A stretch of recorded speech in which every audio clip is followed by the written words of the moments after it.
Ben Shapiro is here to talk about that. Also, the president's promise to build a wall and developments in that, and a surprise announcement as well. Ben, good to see you. Good evening. Thanks for having me. So your thoughts, I mean, it's hard to listen to those. I wish we didn't run it for so long, actually, but it's hard to listen to them. What are your thoughts on what's going on in America when that's the way that people voice their desire to their senator?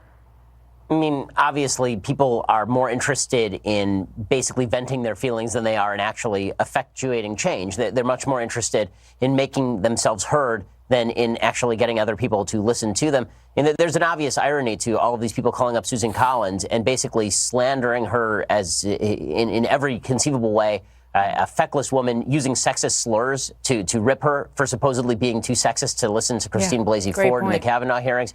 I mean, all of it is absurd, but it speaks to, I think, a rising rage that Americans are feeling across the aisle. And I think that goes to a lack of social fabric. I think that we're coming apart at the seams in a lot of ways, and we're filling that with anger and political tribalism.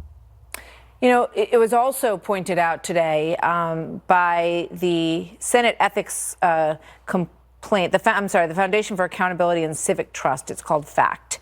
And they look at the least ethical behavior that happens on the Hill. And they claimed, according to their look at all of this, that the two least ethical members of the Senate were Senators Warren and Harris, who both sent campaign fundraising emails before the Senate vote on the Supreme Court Justice Brett Kavanaugh. Specifically, those emails stated their official role and positions in the ongoing confirmation process. And then they said, donate now and contribute, which is against the rules, Ben.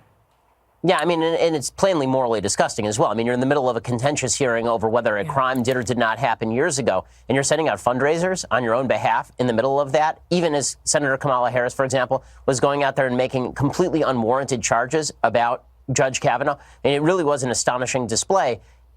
Politics has become blood sport for so many people these days, including the people who are in Congress. And let's be frank about this. Kamala Harris and Elizabeth Warren were doing this because they're both running for president in 2020. It had nothing to do with principle. It had nothing to do with decency. It had nothing to do with due process. It was a disgusting display from beginning to end. And Claire McCaskill says she thinks it's one of the reasons that she lost her race, the way that her party handled that whole process. I want to get your thoughts on the wall, because obviously this is central to what the president ran on, securing the border. And at this point, we're hearing moments ago that it sounds like from Senator Shelby, basically they've reached a kick the can down the road agreement. I know that's a real shock. So it looks like they're going to deal with funding the government in the new year. That's the big breaking news. Surprise. It always tends to be a bluff when people talk government shutdown. What's kind of shocking about this is that Chuck Schumer tried this exact same tactic back in January 2018, and it went so badly for him that he ended up backing off. It seems to me that if the president really wanted to press the issue, there were ways for him to press the issue right here, especially given the fact that he's not going to get another shot at this. I mean, once the Democrats are in charge of the House, then the chances that he gets anything remotely resembling anything like border funding completely dissipate, especially in the midst of investigations they're sure to launch against him. The president, I think, should have taken a stronger position here. I think that his supporters have a right to be upset with that.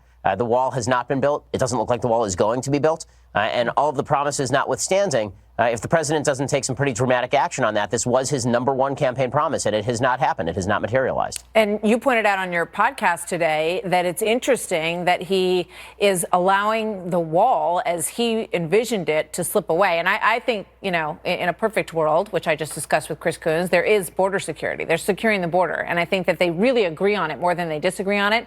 And maybe we will get somewhere on that. But you find it ironic that they are passing this criminal justice reform, and that the president was, you know, very big on law enforcement and law and order, but this is what he is in favor of. I mean, it's definitely interesting that at the same time we're talking about not getting the funding for a border wall, we're talking about passing criminal justice reform, which, I mean, at the very least is controversial in how many criminals it's going to end up letting out of prison. Whether or not those people end up being safe on the streets is actually an open question and a matter of open debate inside the Republican caucus. It's definitely a bizarre move by President Trump. Maybe he's trying to reach out to the middle in preparation for 2020, or maybe this is just incoherence. Whatever it is, I think the president, he's been fond of using the bully pulpit in the past for particular things he cares about. It seems to me that if he cares about the wall, if he cares about border security, if he cares about law and order, then this would be a great time for him to get on the stump and talk about it. Well, you want to get on the stump and talk about something, and you have a big announcement. So tell us what you're rolling out tonight.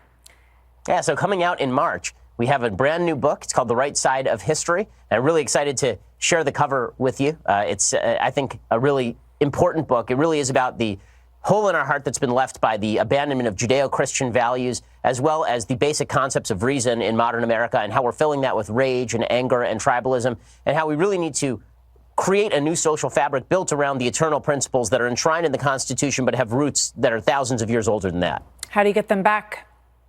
Well, I think the way you get them back is first by addressing the lack of them. You know, we are not living in a society that is grounded in a moral vision. And if we don't go back to the basics, if we don't relearn our Bible, if we don't relearn our Aristotle, if we don't relearn our Federalist Papers, then we are basically taking all of the gains of Western civilization without understanding how we came to this point in the first place. And then we're ripping away the roots of the tree that we are standing on a branch of. I mean, you do that, the tree's going to topple, and that's what we're seeing happening right now. So how, I mean, you're a dad. How do you try to do that with your children? Well, I mean, first of all, I inculcate them certain basic values. They are made in God's image. They are unique individuals made in God's image, that they have the capacity to reason, and that the best way to work in the world is to work through that reason in trying to interpret a predictable universe that you can understand, that you have the capacity to get together with others and make a difference, but you're never allowed to force your views on other people. These used to be basic American principles, and if we don't inculcate them in our kids from the time that they are born and then enrich them with that continuing message over time, then everything starts to fall apart. We lose what bound us together in the first place. Ben, thanks. We'll talk to you soon. Good to have you here tonight. Thanks so much.